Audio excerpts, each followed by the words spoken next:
Welcome to Draft Deeper on the No Ceilings NBA podcast feed. Thank you so much for joining us on this lovely Monday morning. Thank you for making us one of your first podcast listens of the week. We certainly love coming at you on a Monday because we get to kind of talk about a little bit of what happened the prior week. We get to be the first voices on the podcast feed doing that. We also get to talk about a little bit of our writing, what we're diving deep into, hence the name Draft Deeper.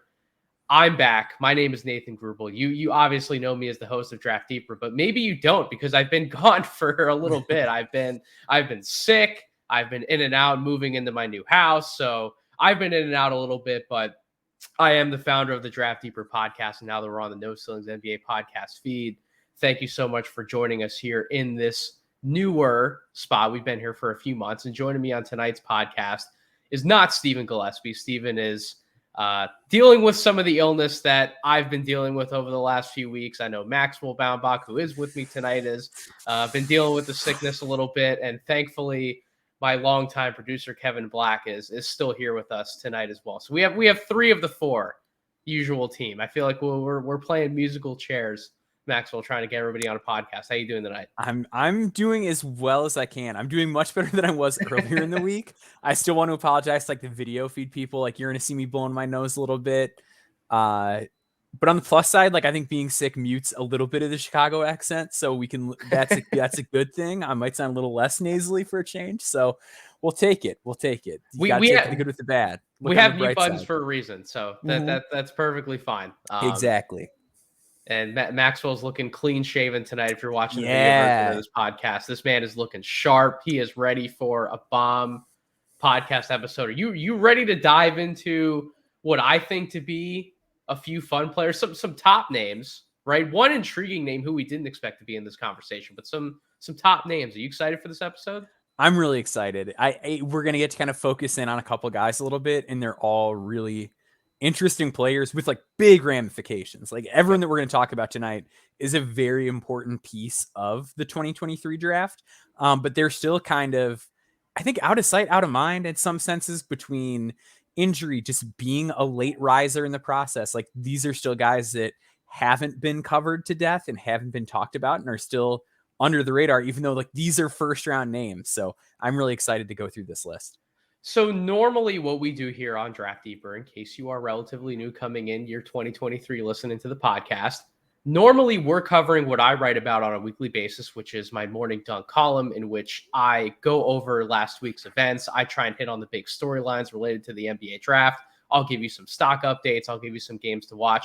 We try and break out some of the main topics of that column. And then what Maxwell does for the prospect overview, we're obviously talking about what he's writing about as well. And then Steven with his Weekend Warrior column. We try and combine all three of those recap columns into a neatly woven podcast show, which we're still technically doing that tonight.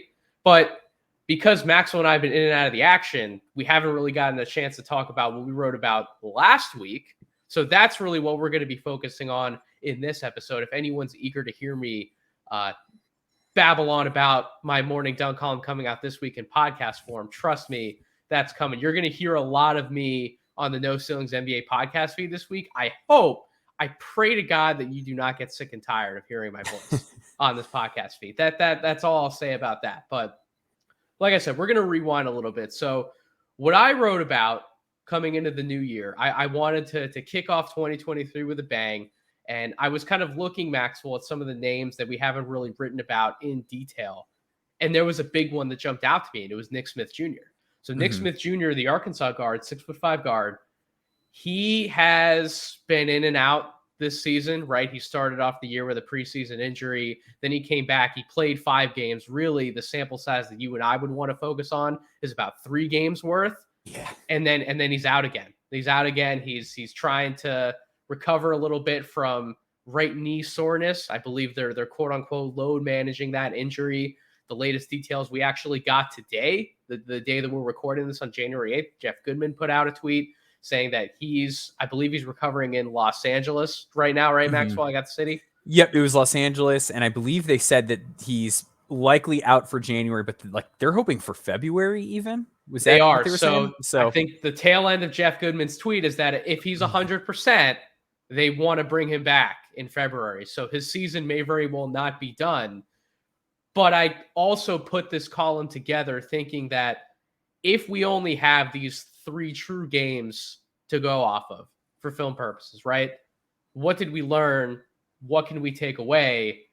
How can Nick Smith Jr.'s game translate to the NBA despite some of this concern we have about a lower body injury? Because Maxwell, we've talked about it on Draft Deeper enough. When you have a lower body injury, the recovery time, depending on what it is, can be incredibly long, right? And you may not be yourself for a year, maybe like a year and a half. And so if you only have so much game film to go off of, and then an NBA team has to make a decision about, well, are we getting the player we saw more of in high school? Is the player we saw for these 3 games who Nick Smith's going to be? Can we even count on him to be like this, depending on what the medicals are coming back as? Like, there are so many questions that you and I certainly won't be able to answer because we're not looking at all that information, but we have 3 games of tape to go off of. So before I get into some of what I wrote in my column, I just want to ask you to start, Maxwell, just the broad question, the high level question before we start zooming in.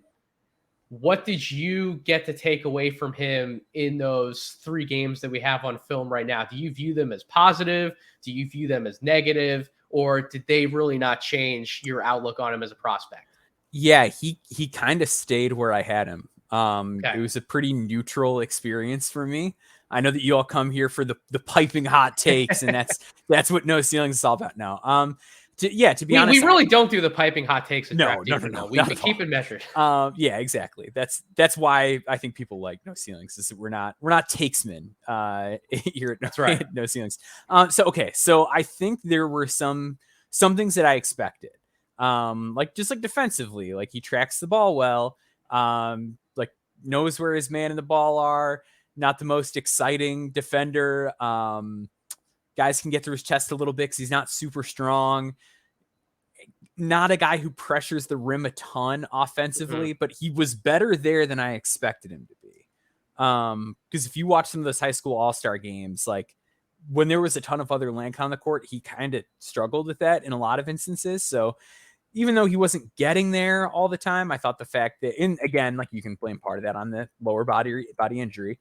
I thought he did better there than I expected him to.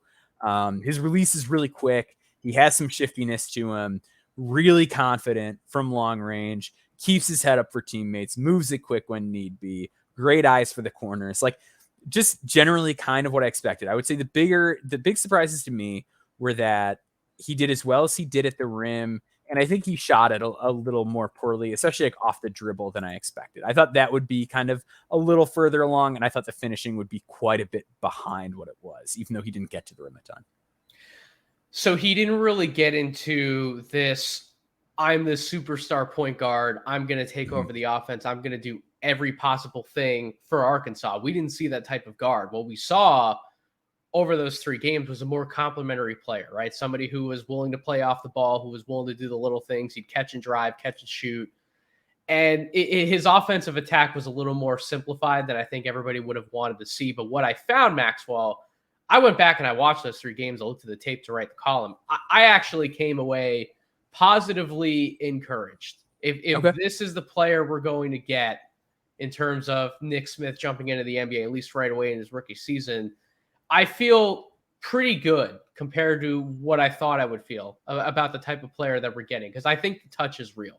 And you go back and you watch some of his floater game when he gets 2 feet in the paint, man, we talk about this, and it's actually a topic I'm going to bring up later with a few other players that we're going to talk about tonight. But soft makes, hard makes, how's that ball going through the net? When Nick Smith makes a shot, that shot's wet, man. Like that ball is tickling the twine. It's not hitting the rim. I absolutely love that. And not only are we seeing that on his catch and shoot shots, on his deep attempts, we're seeing that on the runners as well. No hard clanks. He's not really hitting a lot of stuff off the back of the rim or the side of the backboard. Nick Smith, I believe, in my opinion, even though we only saw him make about 39% of his shot attempts overall, 30% for 3-point range, I think he's going to be a really good shooter. Yeah. I'm buying his mechanics. I'm buying the touch. I'm buying the whole package. I'm buying how he can relocate. You can run him off screens, get him off movement. He can set, turn. He's balanced. He's knocking that shot in. I believe in His pull-up game, I think, will eventually get there. Again, he was working himself back from an injury. So it's not just that he wasn't the type of takeover guard that I think we would have wanted him to be as like a top 5 or a top 6 prospect. But there is a lot of talent on that Arkansas team, and especially when there's another guy in whose name is Anthony Black, who needs the ball in his hands, who deserves to have the ball in his hands, trying to figure out where he falls in all of that offensively, right? While coming in the middle of the season, I think that's a little bit more difficult than people would want to give credit for. And it's not always the most easy thing to do. So I'm going to give Nick Smith a little bit of a pass on that front. But to me, the shot making stuff looked good from the perimeter. Now, you brought up the game inside. He did have one game where I believe it was 11 free throw attempts. And I think he was like 9 of 11 for the free throw line. That's more of what we would want to see, an aggressive driver, somebody who can put that downhill pressure on the rim to open everything up for himself, as well as all of his other teammates. We do want to see more of that stuff. But given that I think he's made a living as a pull-up shot maker, somebody who's much more perimeter oriented than going inside. I think it was a mix of just comfort level, him trying to integrate himself within the offense, him making sure he's not stepping on anybody's toes. And then, oh, by the way, this is a knee injury that we're talking about. He probably doesn't have that full confidence in his knee to always want to be exploding towards the basket, going up and grabbing all these rebounds, battling in traffic. Like, I'm definitely going to give Nick Smith a little bit of a pass on that front, but it is still something, Maxwell, that we do need to monitor, because we've talked about it in No Ceilings. You go back and review Nick Smith's high school tape. You were mentioning it even in some of like the All-Star games, the exhibitions you were watching. It hasn't been a strength of his. But I guess my question to you, does he need to be this super amazing finisher at the basket to still be an effective guard, depending on the position role he's playing in the NBA? Yeah, no, I wouldn't say he needs it to be an effective guard. I would say he needs it to, like, if you're counting on him to be like an all-star, he 100% needs it. Like, just given how high the bar is, like if you just look at like how good a guy like Donovan Mitchell or somebody like that is playing this season, like to be in, if you're counting on him to be like in that elite tier of guard, which I think some people coming into the year thought he might be, then it's going to be something that I think he needs to have in his bag. If he is more that secondary option, I think there are ways around it. I think the fact that he does have like a really good floater, and that's one of those things that didn't like grade out crazy well this year. But like having a potent floater is like a great antidote for not being a guy equalizer who gets all the way to the rim. And like, I think he could eventually get to a point like with the touch, like you talked about, like there's a chance he just becomes an elite floater guy. I don't think that's off the table at all for him. So I think there are ways around it. I think if that's the case as well, he needs to be really deadly from 3-point range. Like he can't, if we're talking about him as like a high end starting guard, then he needs to really be in like a 38-39% type of range on higher volume.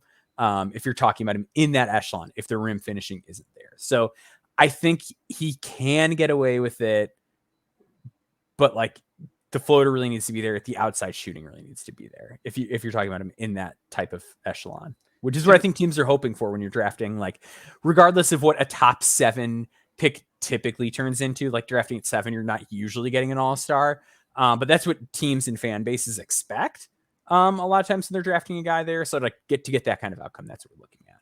To me, I think the ambidexterity is a little bit more of what threw me concerning. Off. Yeah. Yes. So it's not just about getting downhill and attacking basket and applying the rim pressure, but it's also making sure that when you do get downhill, you have ways to be able to beat defenses with either hand, right? Because NBA defenses are so good at taking away what you do well. They're going to make you do what's uncomfortable to you. And they're going to make Nick Smith go left. And when Nick Smith goes left, he has to have the confidence that if he gets all the way to the basket, he can get it up with his left hand, make that layup, put it down, whatever he needs to.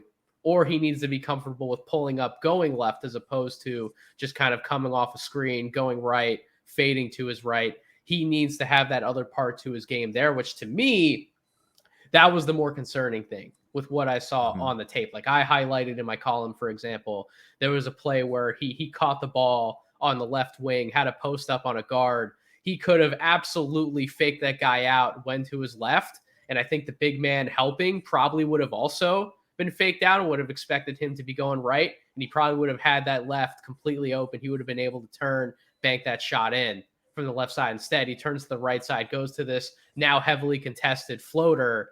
And it's just not the type of look that we want to see Nick Smith taking. And that was just one example that I pulled from the film. But overall, that to me, when we talk about guards in the NBA, it's not just that they're willing to get to the basket. They're also able to finish from a variety of angles. They're able to do the up and unders, the reverses from different angles. All of these different types of things are what we talk about when we ask the question, is the player a good finisher? So that to me is definitely a concern that you and I would want to highlight for his game.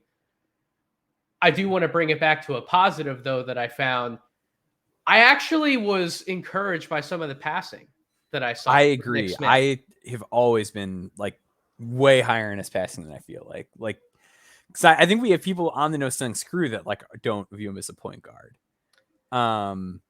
Correct. Which I don't know if he's doing anything crazy as a passer, right? Like when we talk about like making basic reads versus making more advanced, like you're able to see the corner kick out from a mile away. You're able to do all these different types of skip passes to keep the like. I don't know if he's going to be able to, or if he's going to hit all of those all the time in the NBA, right? Like if you're throwing the ball in his hands, you're expecting him to be like this 30 to 35% usage rate playmaker.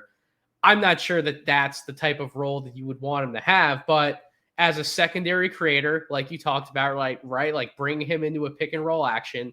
He can make those basic reads at a pick and roll. He can hit the pocket pass. He can hit at all these different angles. And I think those basic reads are more or less what you want him to be able to do. And the other thing I noticed about it too, Maxwell, I'll let you talk about his passing. You mentioned when we talk about driving and getting to the basket, that type of pressure creates angles for passing, right? To set up all those different attempts for everybody else. I think because of the shooting, and you even see it on the tape, he does have shooting gravity, which brings defenses towards him, especially in pick and roll sets, right? They want to double him to make sure he's not taking an easy jump shot. And those types of opportunities, he can hit that pocket pass to the slipping roll, the slipping roll man, right? Like he can hit guys when he brings that double, he can make the pass out of the double. That's more or less what I want to see from a Nick Smith Jr. Just don't lose the ball in those situations.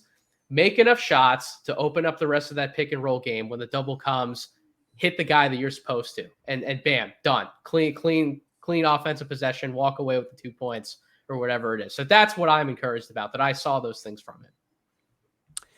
Yeah. So I think I came out higher on his high school film as far as the passing. Like a lot of the stuff at Arkansas, as far as like setting guys up, it was really straightforward. Like you said, it's very just simple pick and roll. It's a lob pass to a cutter who is wide open. It's really straightforward. But in high school, I felt like he was able to see multiple reads, out of a pick and roll, and was able to just be a little bit more creative. And we didn't get to see that. And part of it was just like sample size. Part of it was role. But I do think there's more than he got to show as a passer. And if you're comparing him just to like other guards at the top of this class, like he's not as creative out of the pick and roll as a guy like Keontae is. Like Keontae, like you set up a pick and roll for him, like you really don't know what he's going to do. Like he might split it. He might reject the screen. Well, like for better or worse, you don't know exactly. I was going to say, I think I trust him a little bit more than I trust Keontae in a pick and roll. But then like compared to like a Kaysen Wallace, like I think it's like night and day. Like I don't think Kaysen has like nearly the juice creatively as far as like setting up another teammate that Nick Smith does. And again, a lot of that's going back to high school film. So I hope that we can see him again just so that we can get a better feel for it. But I think that there's more than he got to show. Yep. And I think part of it too is that like the shooting was always a little iffy there. Like it was like Trevon Brazile, and then like he was the other shooter. So it wasn't like an ideal situation as far as like, oh, I can like spray this one out to the corner, or I can like hit this guy in the slot with this after I get all the way to the rim and don't like my look, and I can kick it back out. Like it just wasn't a great situation from that standpoint for him to show it off on top of the roll.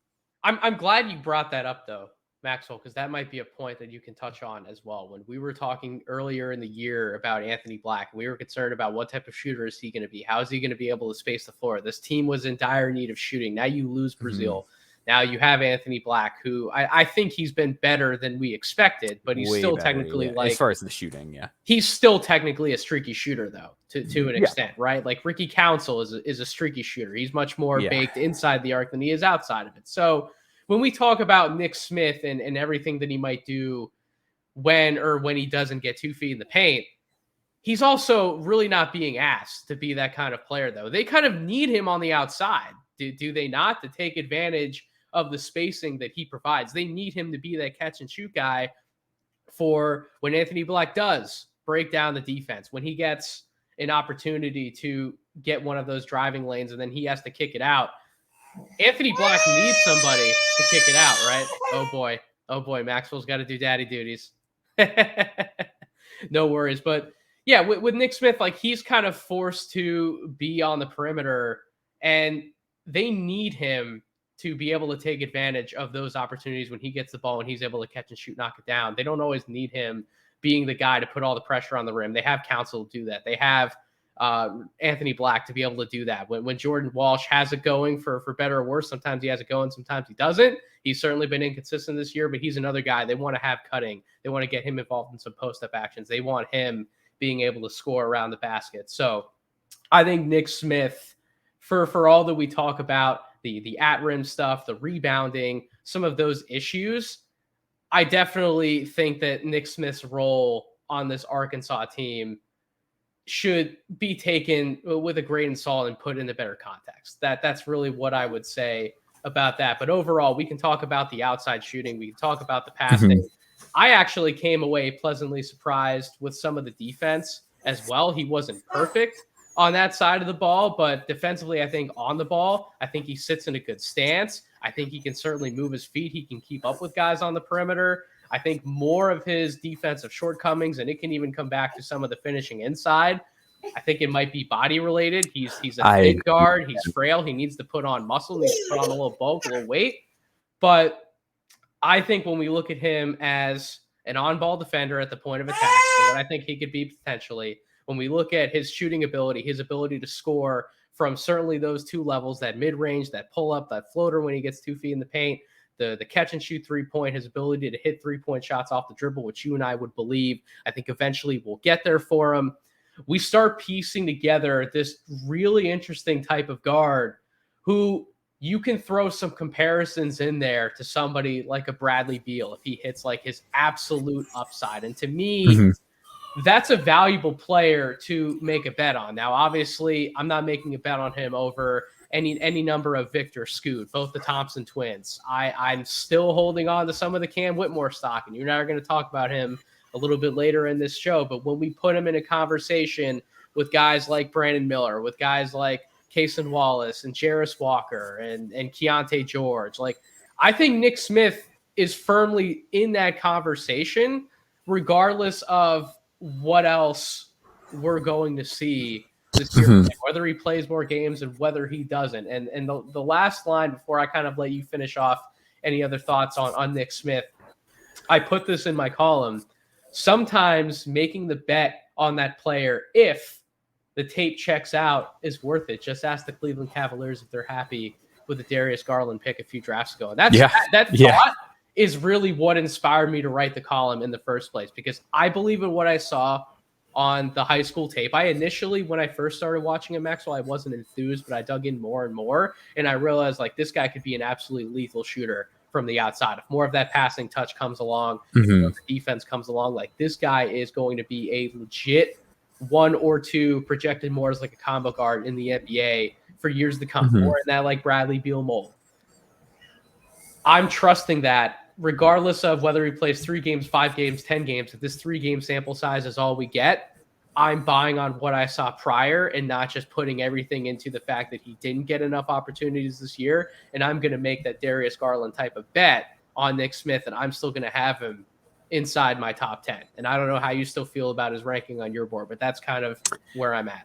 Yeah. I believe he was at 6 on my board before he got hurt. It's hard to see, like, even if he doesn't play again the rest of the year, it's like hard for me to see moving him too much one way or the other. To be quite honest, like, I just haven't been overly enthused with a lot of other guys in that same range.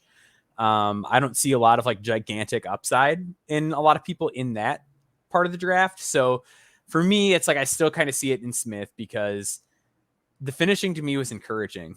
Honestly, I'm kind of with you as far as the defense. And I'm always a firm believer in like everybody gets bigger, everybody gets stronger.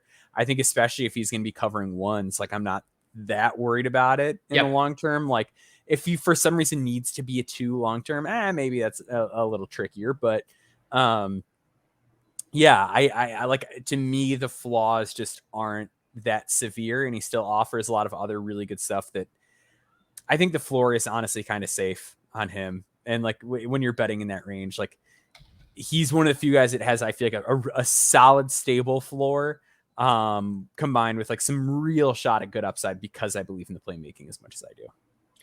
So let me ask you a question. If you're the San Antonio Spurs, if you're the Orlando Magic, if you're the Toronto Raptors, isn't the type of guard you're probably looking at more in the mold of like a Nick Smith? Right. If you're not at that number 2 pick and you don't have the chance to bring in more of a true point like a Scoot Henderson, and you're drafting in the need for like a combo guard, there's these guys like Nick Smith we can talk about, the Cason Wallaces, the Keontae Georges. Like, aren't you kind of looking more at Nick Smith's direction as maybe we're a team like Orlando that has these jumbo initiators, and all we kind of need is a guard who can set up, catch and shoot, knock everything down, be like a tertiary creator from the perimeter? Like, are you more comfortable looking in his direction? And that's kind of where I went with where I'm trying to rank him on my board, just maybe not in relation to some of these other wings and forwards that you and I might want to make a bet on over a guard, but in relation to the guards, that's kind of where my line of thinking is. Whereas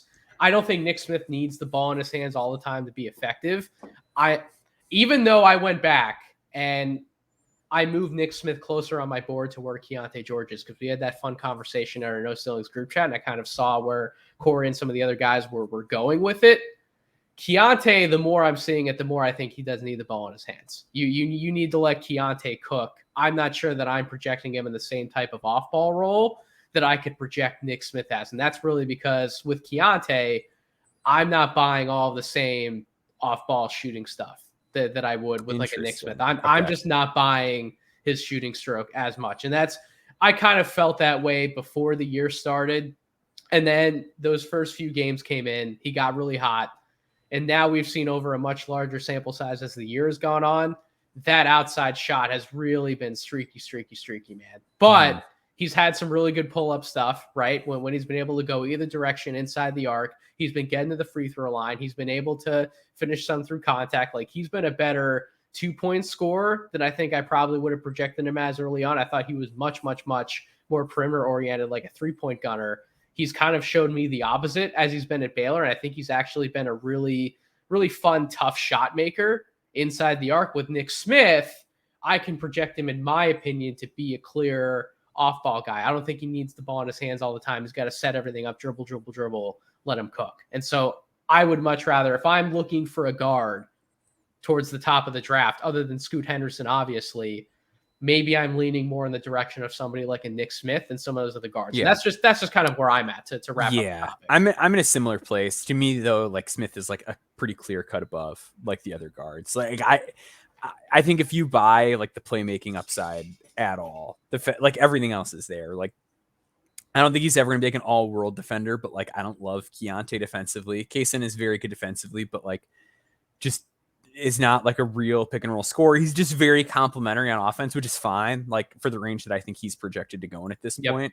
And then like, yeah, I just don't, I always feel so bad saying this. Like, I just don't trust Keontae to the same extent that I trust Nick Smith. Like, I feel like Nick Smith just takes better care of the ball.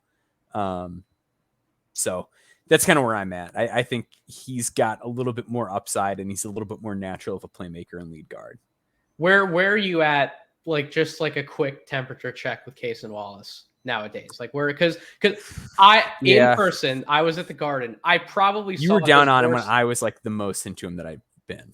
Yes, but I also saw what's been his worst game of the year in college at Madison Square Garden in person, and yet I still come away intrigued by his skill set every night, because he has everything you want from an NBA guard, from a skill perspective, from a defensive perspective. He has all of the ingredients to be a freaking awesome complementary piece.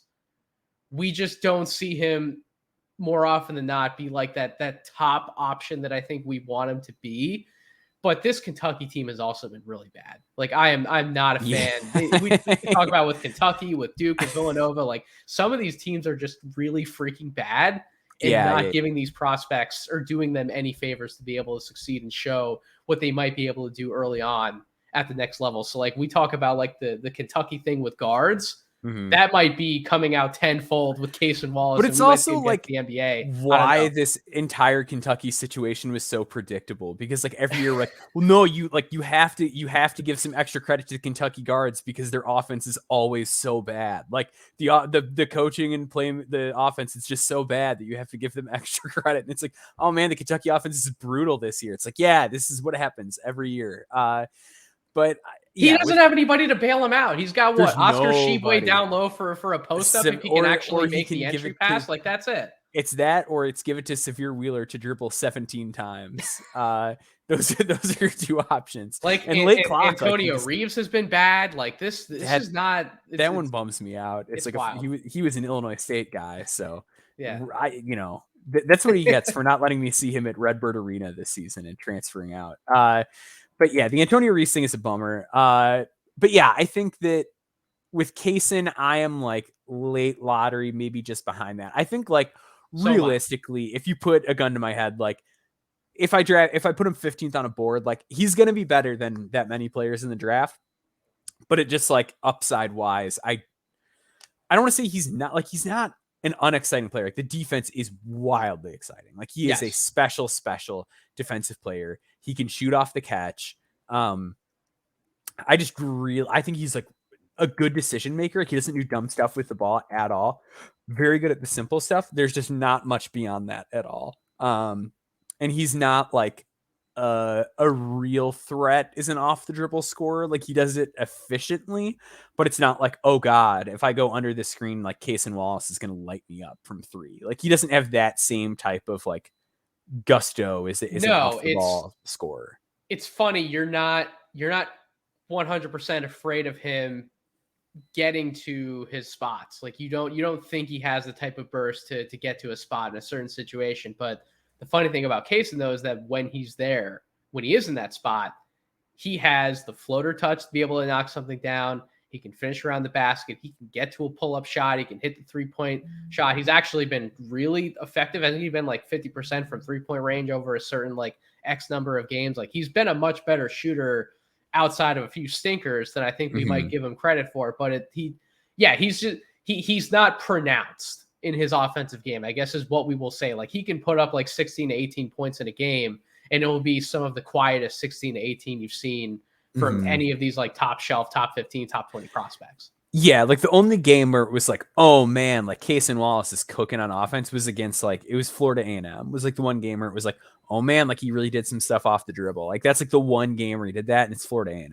So it's hard to get too excited about it when like that's the case, because like every other game is just very like it's just coming through the flow of the offense, which like again, like this is why he's going to be a great complementary player. But that's enough Kaysen Wallace stuff. So it sounds like our rankings are probably the same right now. I would have Scoot, Nick Smith, Keontae George, Kaysen Wallace in that order. I'm like the Keontae people are gonna kill me. I still might have Kaysen ahead of Keontae. Oh boy. I don't blame you for that, because my last thought that I was going to say was I am leaving the door open for Kaysen Wallace to be the second guard for me in this draft behind Scoot Henderson. I'm leaving that door open just because of how freaking awesome the defense is. I think the role potential is probably smaller, but it's just easier for me to picture Kaysen Wallace on a really great team right now. Yes. And that's ultimately kind of how I view things. So I had to get your bigger picture take on the guards. Yeah. You and I just haven't talked on camera for a while. No, it's been too long. Been a minute. Yeah. And through text, it's never as thorough. we just had to get some thoughts out of the way. All right. So the floor is going to be yours for this next player, Maxwell, even though I've waxed poetic about him in a little bit of writing, but not nearly as many words as what you put together in one of your latest prospect overviews, which is titled "You Have to Deal with Noah Clowney," which is one of the most perfect titles ever, because it's almost like draft Twitter's been focused on what some of these other big men have been doing, right? Like where's Derek Lively right now? Where's Kella Ware? We're even seeing this massive swell of Donovan Klingon buzz, which I'm going to address on podcast episodes later in this week on the No Ceilings NBA front. But we're not really throwing Noah Clowney into that conversation as much in certain draft circles. And I feel like you kind of sort of have to, even though I would peg him more as a forward by positional classification. He's much more of a 4-5 than he would be like a 4-3. So I'm putting him in this conversation, and he very well could be the best quote unquote big man in this class outside of the obvious Mr. Victor Wembanyama. Like, I think there's an absolute real chance that happens. He's drafted in the lottery ahead of some of these other names that we can throw out there. And it's almost as if no one's really talking about it, but you found him really interesting when Alabama season was first kicking off. And we talked about it, you, Steven, and I in the group chat. And I kind of said, I kind of brushed it off, and not to like throw shade on you, but I brushed it off. I was like, yeah, but I think Clowney might be like a next year guy, right? Yeah, which I kind of did too. Like, because I wrote about him like my first column of the year, and I was basically like, this is a down the road name to keep an eye. Like, even like being optimistic and like saying I liked the guy was very like later. Right. But now he started to put together some performances where you're looking at his numbers and you're going, oh crap, this guy's legit, right? Like the shooting sample size, even though it's not a ton, he's still knocking down 31% right now from 3-point range on 3 attempts per game. So that's really interesting for a stretch forward. He's a really efficient 2-point finisher. He finally dipped below the 70% mark. Like for weeks, you and I were talking about him as like a 72% on twos. Now he's at like 68.6.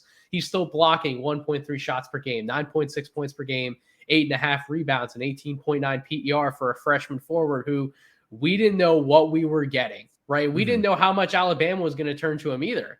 They have multiple forward/bigs. They have Charles Bediako. Bediako was supposed to be the main guy in that front court. We're supposed to like take this big step forward. We're going to be talking about him in the draft.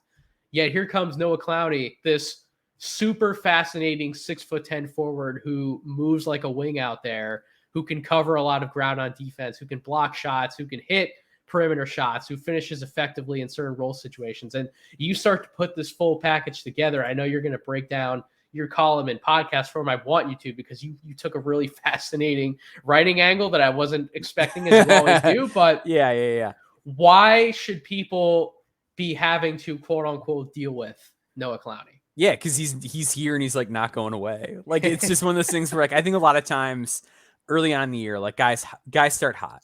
Guys start hot every single year, and then at a certain point, it's like, oh well, that was that. Like we'll see you next year, pal. And like with Noah Clowney, like the opposite has happened. Like he started and it was like, oh, like this is kind of intriguing, and then he hung 22 on South Dakota State. It was like a solid mid-major program, and ever since then, like the foot has not come off the gas. Like it has just been series of like good game. All right. Oh, Noah Clowney, like another good one today. And like even the games that aren't blow away, it's just like, he took care of business out there. Like did exactly what you would want him to do. Yep. Like I don't know if you had a chance to watch the Alabama-Kentucky game yesterday. If you want to call it a game. That was something. It was a shellacking. But like in that game, like he just did what you wanted him to do. Like low maintenance. It was a Bediako game because they were just going to light up Oscar Tshiebwe with pick and roll. So he took more of a backseat, scored 8 points on 5 shots. Like Noah Clowney is here. He is in the conversation. And as long as he's producing like this, with his movement and size and athleticism, like he's the guy that NBA teams are going to be interested in. So whether or not you're interested in him is a question that every like pundit and scout like needs to start asking themselves, because he's going to be a factor in this draft. And I'd be stunned like if he doesn't at least put his name in, even if things really tail off. Like he's in the conversation. He's firmly in the mix. So over the course of, we're looking at now a little bit over a month. In every game that I will say that he's attempted a 3, because he did not attempt a 3 in the Memphis game, but in every game that he's attempted a 3 since December 3rd, he's knocked at least one down. That's impressive to me, right? Some guy who we didn't expect him to be able to showcase this level of shooting touch this early on, we're seeing it. We're seeing all of these fascinating different pieces about his game. You hit on a bunch of different things in your column, Maxwell. Yeah. But really, the thing that we need to talk about the most to me is not necessarily the inside scoring, the outside shooting, but you touched on a few things that I want you to go into detail with, particularly the defense and then some of the passing flashes that we're starting to see with some of the full court ball handling as well. It's getting pretty intriguing to my eye. For sure. So let's start with the defense, because I think that's like potentially the most interesting thing. That's his selling point to me, in my opinion. So it's not like fully fleshed out. And that's going to be the case with a lot of big men. With Clowney, it's important to remember this is also like sort of a GG Jackson situation where like he is way younger than most of his peers. Like he is very young for his grade. So he could easily be a high school senior right now. The basic rim protection instincts are good. Like he's an attentive defender. He doesn't get caught napping off of the ball, which is good because a lot of times he has to play at the 4. Like we talked about, like he's out there with Bediako a lot. Another time too, like they play Nick Pringle, who is 6'9", was like a really great JUCO player last year, and just like a nice complimentary player. Like one of those guys that like if you're watching as many games as we do, it's like, yeah, that guy's not like a pro, but like boy, do I like watching him play basketball. So he's out there with just like other good bigs a lot of times. So like his minutes at the 5 aren't massive, but he knows what he's doing, and he's very quick to spring into action when he sees stuff. So like he'll see a cut, he'll get into position, he'll meet a guy at the rim. He'll bite on fakes a little too much, which is common for like every like 6'8" and above 18-year-old basketball player. Like it's not something I'm willing to kill him over. But I think the two things that are most interesting with Clowney are, I'd really say the number one thing is just his ability to cover ground. So the first thing that stuck out as I went through the film was how many of his blocked shots came in transition. Like if there is a steal or if there's a long rebound that the other team grabs and gets down the court, he hauls ass down the floor. Like he runs so hard to get back on defense, and just like the rim to rim energy that he plays with is hard. Like a lot of big guys, like that's the number one knock you hear on him is like, oh, like this guy's lazy. Like you're like every big guy prospect gets called lazy because they don't sprint up and down the floor every single play. But Clowney does. Like Clowney plays like a super high level of effort. So he runs really hard to get back on defense, which coaches will love. Which again, those things matter. They help gain trust. They help get you minutes.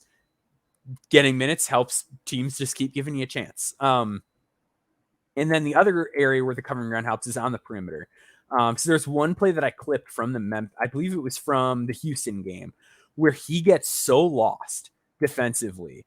There's a ghost screen that gets set by Jarris Walker, and he hedges on like the other side of it. So like he is so far out of position by the time that Jarris goes to the screen that like he's just got to sprint, and they end up doing kind of like an X out situation where someone goes to rotate to Jarris. So he's got to go to that guy's man, and the ball ends up. So Jarris gets the ball and then kicks it to Arsenault in the corner, and Clowney literally sprints like halfway across the floor. Like he is on the opposite elbow extended basically at the start of this play, and gets a damn hand on that gets shot. A block on the opposite corner after like 2 pretty quick passes. Like the skips here were quick. Like it wasn't like, oh, this guy threw a lazy pass, or like it's like kind of a looping pass and he's able to recover. Like he really covers a ton of ground really quickly. So like even when he does have these lapses that are going to be pretty common among a young player or a team, like in this case with Houston, just runs like a really nice, like go screen, really nice, clever offensive set. Like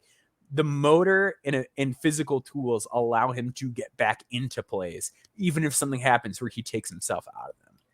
100%. And it's something that we try to talk about a lot with big men is the aspect of mobility.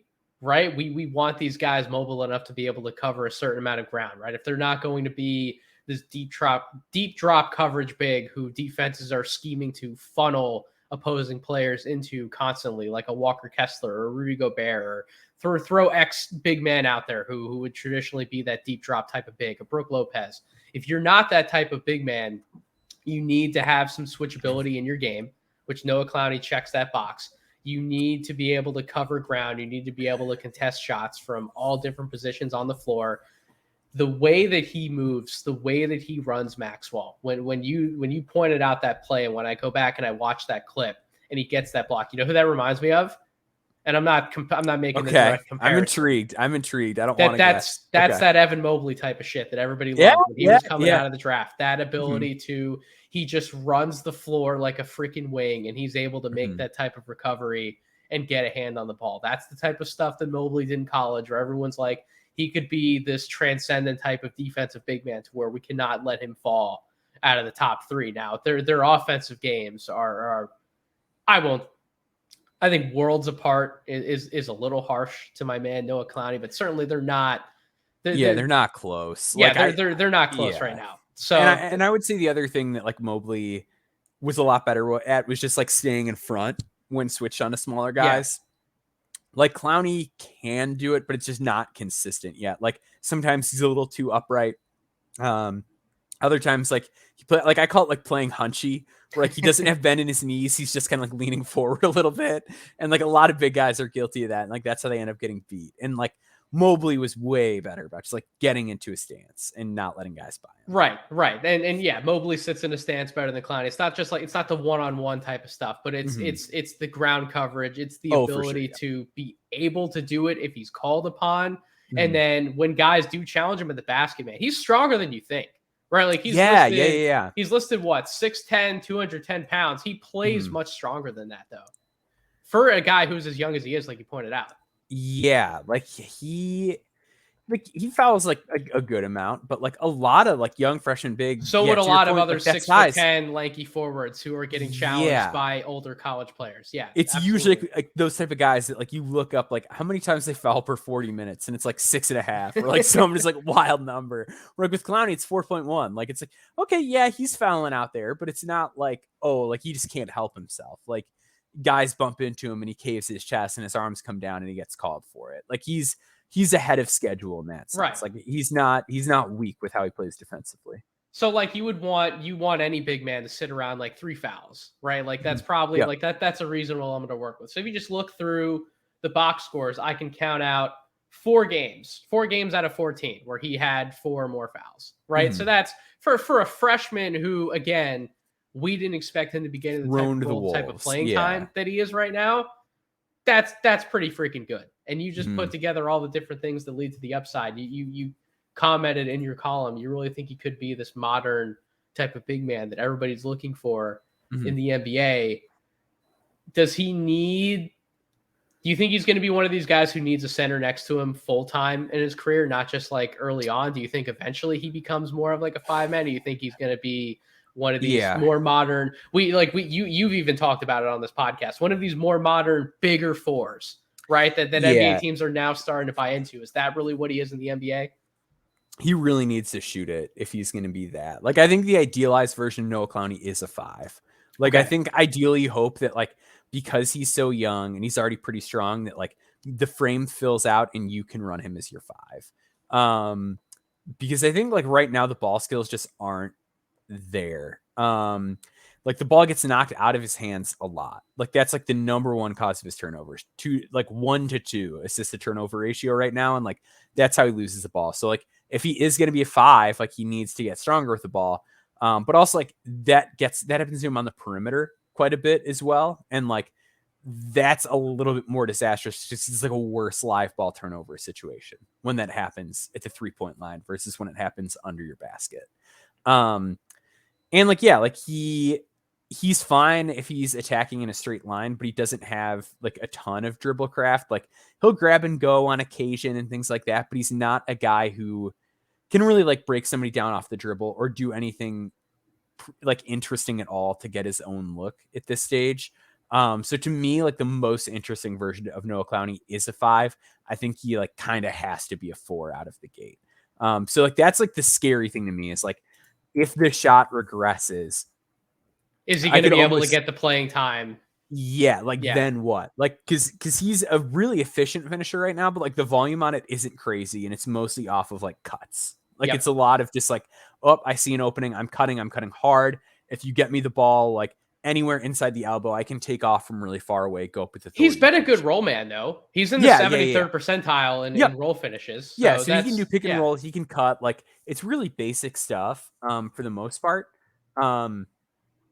I think with isn't that what he's going to be in the NBA though? Anyways, he's going to be like a play finisher. Like how creative are you expecting? Like play finisher, whether that's on rolls, on cuts, on transition dunks, on open jump shots, open spot ups. Like that's what he's going to be though, right? For sure. I just think that is a 4 is a lot less exciting. Like if you just like go through that's like fair. Team by team and look at who plays the 4 on like good teams, they're usually guys that have a little bit more juice in that. Like if it's like Denver, it's like Aaron Gordon. It's like, okay, like Jaren Jackson, like he's again like a guy who's like really turnover prone, but just like elite movement shooter to like a degree that I don't see Noah Clowney being. Like Zion Williamson can put it on the floor.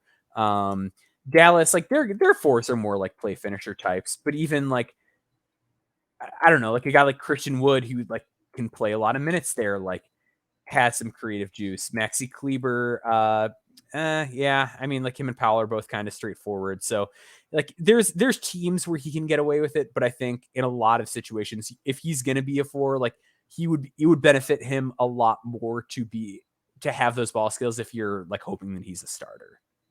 I would agree. I would agree with you 100%. I definitely think the more interesting outcome for him is as a 5, as long as he's going to hold up as one. So, I mean, to kind of close out the Clowney conversation, Maxwell, like we've put together a pretty interesting group of details on one player to where you start to think about draft stock and you start to think about where would you take a swing on this type of player. Like if he hits his ultimate upside, which would be one of these really unique, I can finish any type of play 5 men who can also protect the rim, switch out on the perimeter, cover ground. That's an incredibly valuable player to have in today's NBA. And that to me would warrant like a top 20 pick. But you might look at his numbers and you might look at his production and where he's at right now, and you might not think that's worth a top 20 pick. You might not even think that's worth a first round pick. Like it wouldn't shock me if people told me that Noah Clowney's like 40th or 45th on their boards. Like that wouldn't shock me. But I think with a player like Clowney, the reason why you would take him maybe a little earlier than people would expect, not to get into the whole pre-draft conversation, but like you would expect that player by next year and then the year after is returning value much closer to like a top 10, top 15 pick than you would be in a pick in like the 30s or the 40s. Like, are you kind of in that same boat? Like maybe you don't love ranking him as high as you might be, but better to take that player and get him in your developmental system than trying to wait and gamble and watch him walk somewhere else? Yeah, I think like 15 on is like my like kind of range for him. Like I wouldn't take him lotto. It's really not that crazy, man. It's really yeah. Because I think with him, like just in general, like the basketball is getting so good that like if I don't feel like you have like some level of like ball skills, I think it's really hard for me to like take you lottery. Because even a guy like Gigi Jackson, like people want to gripe with the passing, but it's like, have you seen the guy put the ball on the floor? Like it's uncanny for a man his size. Like if Clowney had something like that, like if Clowney had like a nasty handle at least or something like that, I'd be a little bit more excited.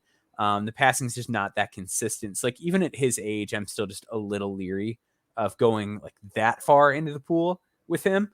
But I think beyond that, especially like if I'm a rebuilding team that has like multiple first round picks or something like that, and I can be like, let's just stick him in the G League for a year. And if I've got a good G League head coach, like that's a great situation. Or if I'm a team like the Clippers and I'm a team where I know like, hey, we've got a lot of good like organizational infrastructure and our move has just been like, we take the upside guys and then we package them and trade them. Like that could be an interesting move for a team too. Could like, you imagine the Clippers' eventual possible front court of like him and Moussa Diabate? How freaking fun would that be? Like that's the type of move that a team like the Clippers could absolutely take. I could see a playoff team taking a chance on him, right? Like they have positions certainly filled out and a team with multiple first round picks that you talked about. Like I could see Indiana, despite Indiana having a few big men. We don't know how many of those big men are still going to be there. We would expect Miles Turner's probably on his way out, given the news that we heard over this past weekend. There are a number of clubs who I could see taking a swing on Clowney in the first round, right? We've seen maybe Brooklyn might take a swing on him. They've already had a really nice developmental prospect in Nick Claxton, who we're seeing him turn out like an all defensive type of upside, right? All defensive team. Maybe they're a team that, we've kind of walked this blueprint a little bit before. Now we're getting a guy who maybe he can also do some of the things that Nick Claxton can do while actually being a plus contributor offensively.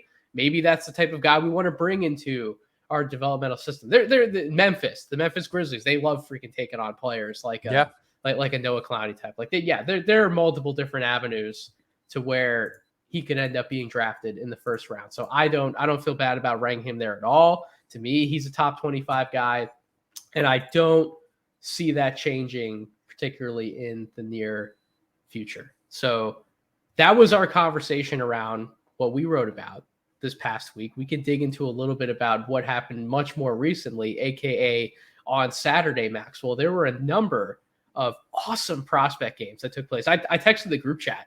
Oh, so ridiculous. Name a day that you can remember in recent memory where we've had like this many prospects go off in the same day. So we thought it would be fun to, you and I can each take one, maybe two. I'm definitely going to cheat. I'm definitely going to talk about two. But if you want to take a few, go ahead. But at least one prospect performance that you wanted to highlight from this weekend and go, all right, now it's time to key back in on somebody who we may not have been paying attention as much to, or there might have been a little bit negative buzz about his game. Who in your opinion, do we need to start buying back in on?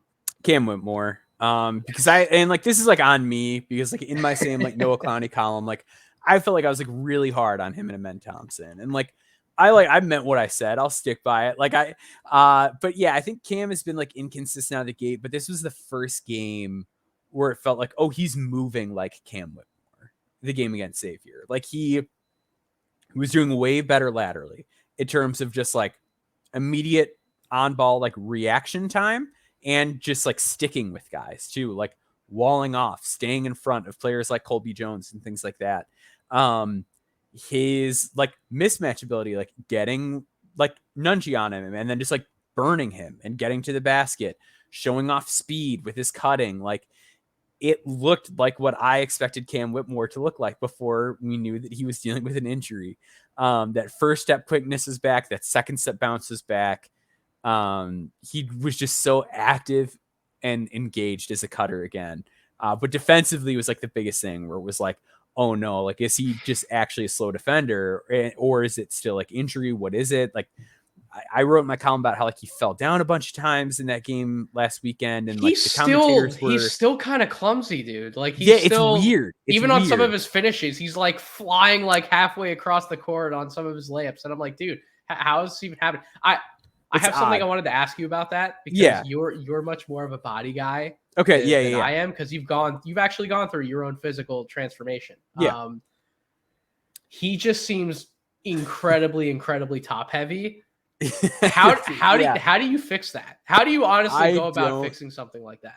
It's hard. So this is like, to get into my own like body, I guess. Like everyone, like I've always said, like everyone can get stronger, but like people do have like genetic predispositions for like where they put on size. And like the example I always use is Marvin Williams. Like Marvin Williams is like this big like beanpole kid, and everyone's like, oh, like when he bulks up or whatever, and then like it was just all on his legs. Like he got bigger, and it's just like, oh no, Marvin Williams is like a ground bound guy now that he's Cam bigger. Whitmore looks like if he eats a steak, it's going straight to his chest. And there's So like for my like personal body type, like I'm obviously not the athlete that Cam Whitmore is, but like I have like a fairly similar like predisposition where like it's really easy for me to put on size, and like my chest and back, and like my limbs extremely difficult. Like takes a lot of work. Like I have to do like a lot of extra leg work and a lot of extra arm work to like look proportional, even out. Yeah. So like it is possible. You just have to like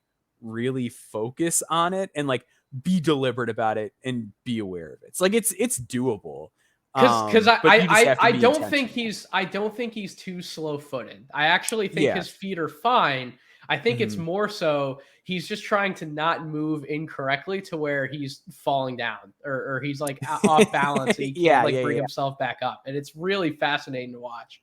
And I didn't get to see like a ton of him when he was like young. So I wonder like Was he always? How kind did of we like get built here? like that? Yeah, exactly. Because like he's such a force that it's like How I did can't we get imagine here, that, and like, how can we reverse it? yeah, well, like, and I can't imagine that there was like an 8th grader walking around that looked like that. Like, it's just all so odd to me. Like, he's just such a bizarre athlete in a good way. Like, he's But he's crazy. so, But when he has it going, he's so effective. Like yeah, he had and I thought 26 points. I Yeah. thought he looked the most in control of his body that he's looked since he's been back in terms of, just like initial on ball reaction, and just movement. Like I really loved how he moved defensively and how he cut in particular in that game. So like obviously big scoring game, but it's one of those games like if you just go back and watch the film, like you will leave so encouraged with how Yep. he looked from an athletic and movement standpoint.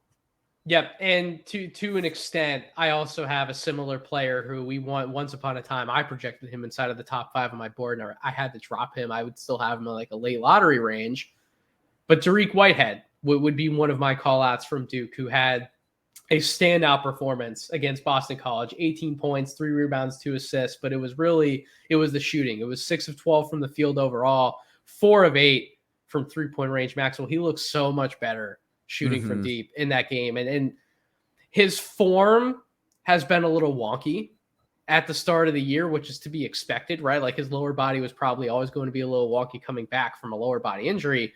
He looks much more unbalanced now. He looks much more comfortable getting to those quick pull-up shots. I'm starting to think about, do I need to have him back inside my top 10 now? Is he just a late lottery guy? And Corey and I had an interesting conversation. We were at the Rutgers game today. We were watching Rutgers and Iowa and Chris Murray and that whole bag, which I will talk about Chris Murray, by the way, in another podcast this week. I'm trying not to blow my whole load on one podcast. You know what I mean? I'm trying to save some of it. But we had a conversation about Tariq, and he was asking me about where I had him on my board because I brought him up. I'm like, he looked pretty good yesterday. I really liked what I was seeing from a shooting perspective. And we were talking about what type of player he could possibly be at the next level and how do you value a player like Tariq, or if he's not shooting at a high level, he's not scoring at a high level, what else is he doing for you on an NBA floor? Do you trust him to take him with that high of a pick? And to me, I think the shooting is it's starting to come back by the numbers, right? This isn't just the first game he's had where he's starting to shoot better, but I think he's overall up to 36.4% from 3 now. It's coming back for him. And it's not just the 3-point game, it's some of the pull-up 2 game. We're starting to see him get much more comfortable on drives. Yes, he's much more of a straight line driver, but Corey looked at me and he's like, so if you're ranking Tariq Whitehead inside your top 10, you must think there's some sort of outcome to where he could be like a Benedict Mathurin type of player in the NBA. And I actually answered that question. Yes. Like, the main difference between him and Mathurin is obviously Whitehead isn't the athlete that Mathurin is, but the big difference within that athleticism is Mathurin can contort his body and finish at different angles around the basket that Whitehead can't do. Yeah, he's just Whitehead's more wiggly and less powerful. Yes, Whitehead's power. I'm gonna drive to the basket. I'm gonna get up 1 foot or 2, and I'm gonna dunk over you and through you. And that's what I want to do when I get to the basket. But in terms of the perimeter creation stuff, the pull-up game, the 3-point shooting, I think that Whitehead can get to all the same shots outside of the paint that Mathurin can get to. And I think eventually he's going to be that effective of a spot-up, off-ball type of wing. And then I know what he can do in the cutting game, the straight-line drive game. I feel comfortable about Whitehead as that type of offensive player. To me, the bigger question mark, and I don't know how you feel about this with Whitehead, to me, the defense has to get cleaned up some. Like, good Lord. So we gave AJ Griffin some crap last year on the defensive end for what he showed at Duke. At least AJ Griffin, I feel like AJ Griffin did know more of what was going on that end than Whitehead. Whitehead looks like at times he really just doesn't know what's going on. And now because he's starting to come back from injury, he can't move. Like he needs to be able to, like he will get so lost on a screen. I'll be like, dude, like how did we get here? Just like I said about Cam Whitmore. Like, how did we get here? I hated the AJ Griffin defensive film so much. Like I feel like I'm probably a little bit higher on Tariq just because I just despise that AJ Griffin. So you and I are flip flop there, but that's fine. But either way, but I get what you're saying. Like I don't think it's an unfair criticism. My question, maybe this is a little spicy if we're talking Tariq top 10. How would you say he compares to Max Lewis? Because Max Lewis, we're talking a lot of the same stuff. We're talking 3-level scoring. With Lewis, again, it's probably closer to the Matherin end as far as being like a little bit more shifty versus like a power finisher. Some defensive concerns there too. I don't think they were like as blatant as like the ESPN article made him out to be, where they were like, he's a traffic cone, basically. Like they killed him in that big board update. But like maybe a little more creative juice as a passer. Like Corey asked me the same thing. He's did like, you? He's like, so where do you have Maxwell Lewis on your board? Yeah. And I'm like, so I had Derek 14, then I had Max 15, and then I had Bryce Sensabaugh at 16. And he's like, so you would even take him over Bryce Sensabaugh because he knows how much I like Bryce Sensabaugh. And I said, I think right now I still would. And Corey just kind of gave me a look like, all right, you might be changing your tune on that one in a month, but. Yeah, the Max Lewis stuff, and this podcast is just going to be longer than you and I originally planned. I know. So I'm sorry. The Max Lewis stuff is interesting because I tweeted out something before we started this podcast. I finally got time to sit down and watch the Gonzaga game, and it was the game before that, the Santa Clara game. I think, it was Santa Clara, and then it was Gonzaga, and then Pepperdine played a game yesterday. He had 30 points. It's not up on Instead yet for me to watch that one fully, so I couldn't get that one. But his two most recent games outside of yesterday, finally had time to sit down and watch him. Max looks like he still doesn't fully understand what he's capable of on a basketball court. And he's still dominating. He's still putting up 20 plus points per game. We said this preseason when I was talking about Max. What did I say about a preseason? I've seen him hit every single type of shot in the book. He can get to the pull-up jump shot. He can hit the spot-up threes. He can get on a line drive and finish around the basket. He can hit off cuts. He's got this really funky post-up fadeaway game that he likes to go to for some fadeaway, fall-away jump shots. He has everything in the book that I want him to have as a scoring wing. He just still feels like he's figuring out how to approach some of those shots. What angles am I supposed to take in getting to some of these shots? When am I supposed to go to some of these? It's just really fascinating to watch him as a shot creator.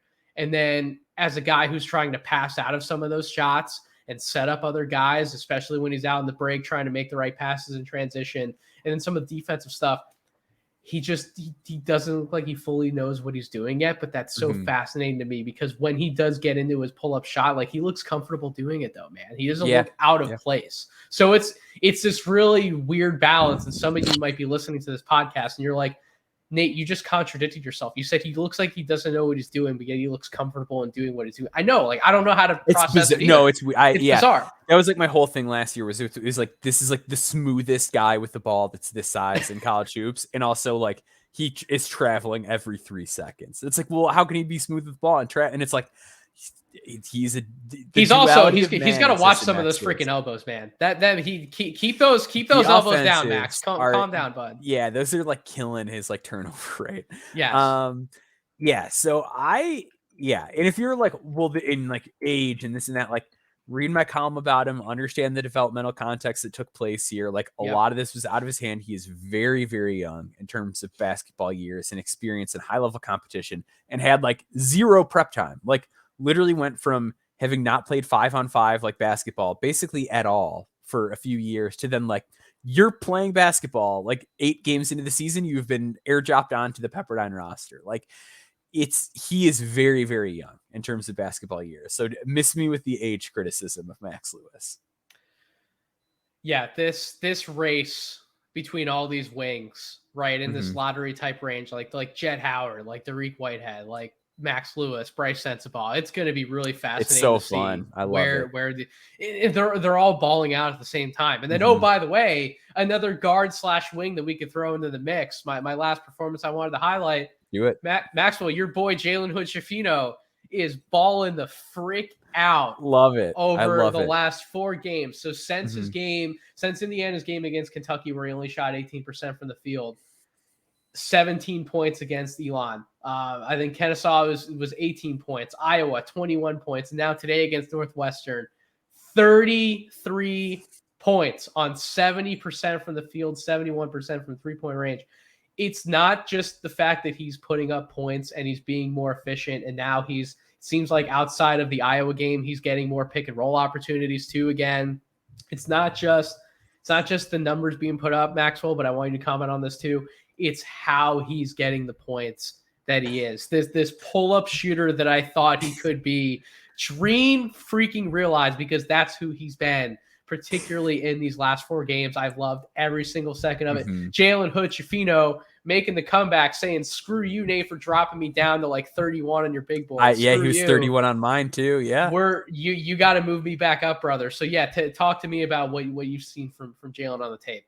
I have been so happy. Like, it brings me so much joy that, like, it's like our prodigal son has come back home. Yes. Yeah. Like, you watch the high school tape, and it's just like, oh my gosh, like, this man, the 3-point percentages, they say he can't shoot. Like, the free throw percentage says he can't shoot. But you watch this man in the mid range, and you know this man can shoot. You know it's in there.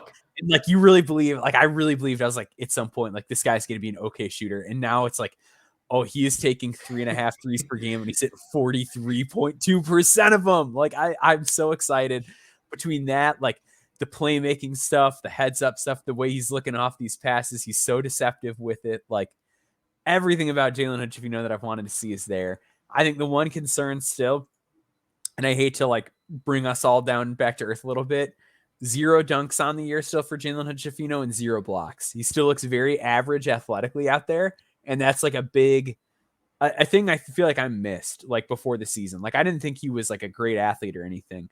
But he does look a little more normal. So the back stuff isn't great. That's I never want to see my 6'6" lead guard having back issues like he kind of has been. So that's not great. But everything else though, everything else, he's looked absolutely fantastic, and I want to continue to watch his development over the course of the year. Now that we all, well, I should say you and I seem to be back on Jalen Hood-Schifino. Apparently, like Corey Rucker, like some of the guys just like never left. And I'm like, all right, like Rucker texted us. He's like, I might take Jalen Hood-Schifino over Bryce Sensabaugh. And I'm like, that's interesting. And then Corey said the same thing. I'm like, that's also interesting. So I don't know if I'm fully back to where I would have been, like bordering lottery preseason, but he was lotto for me preseason. He's put himself back in the first round conversation. Absolutely. If this is the type of pull-up scorer that he is, the type of connector piece, secondary pick and roll guy, like and he can play defense how he can at 6'6" with his length. Like, this is the type of starting caliber piece that NBA teams want to invest in big time. So he has to be in full consideration. The last player, Maxwell, that you wanted to give a quick shout out to, because you don't really know what to make of him. I'm not sure that a lot of people know what to make of him.